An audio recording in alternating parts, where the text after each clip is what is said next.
For the first time since 2 mental health patients drowned in the back of an Horry County Sheriff's Office transport van, we're hearing from the lawyer of one of the 2 deputies who are now criminally charged in the incident. Joshua Bishop was the deputy sitting in the front seat of that van. He was charged with involuntary manslaughter following the deaths of Nicolette Green and Wendy Newton. In a WNBF News exclusive, Patrick Lloyd sat down with Bishop's attorney tonight. Patrick? Yes, Stephen Flood was the deputy driving. His attorney declined to comment today, but Bishop's attorney says this whole thing was an accident, and he says his client, Joshua Bishop, was not responsible for the deaths of Green and Newton. I see nothing that Joshua Bishop did wrong at all. Joshua Bishop's attorney, Bert Von Herman, spoke with us exclusively for the first time since the mid-September incident that left Nicolette Green and Wendy Newton dead. And he says Bishop shouldn't have been criminally charged. There would be one more death, at least, had he not acted the way he acted. He actually saved the driver of the vehicle. The driver actually was pulled out of the passenger side of the vehicle by Mr. Bishop.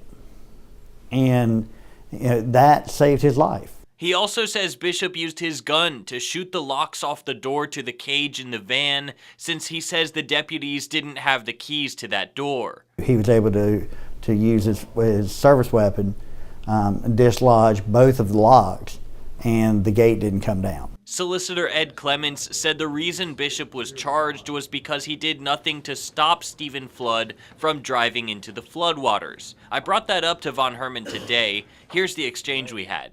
What is it that he would have wanted him to do that would have changed this? I think it would be just say to Mr. Flood, hey, we shouldn't take this route. Thoughts on that? You're telling your supervisor not to take the route?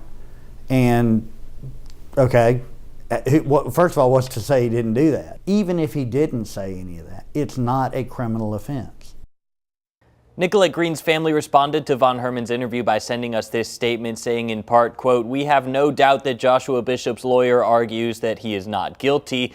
That is what he's being paid to do. The factual evidence will be presented in court and he will have his opportunity to argue then. Until that time, we aren't very concerned with the feelings or comments of a paid go-between." Meanwhile, state lawmakers are pushing for change regarding how mental health patients are transported. Just yesterday, State Senator Marlon Kimpson introduced Senate Bill 303, which would make a few changes to current law. First, the bill would require law enforcement officers transporting patients to have gone through mental health and crisis intervention training. Second, the families of the mental health patient would have to be notified of the transport. Wendy Newton's family didn't even know she was being transported. The bill also says officers transporting patients should dress in civilian clothes and use an unmarked sedan to the extent possible when transporting a patient. Senator Marlon Kimpson of Charleston and Dorchester counties says he was compelled to file this bill because of this incident.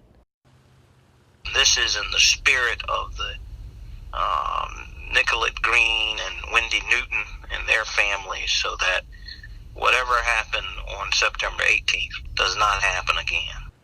The bill was introduced Tuesday. It's currently residing in the Senate Committee on Medical Affairs. Live in the studio tonight, Patrick Lloyd, WNBF News.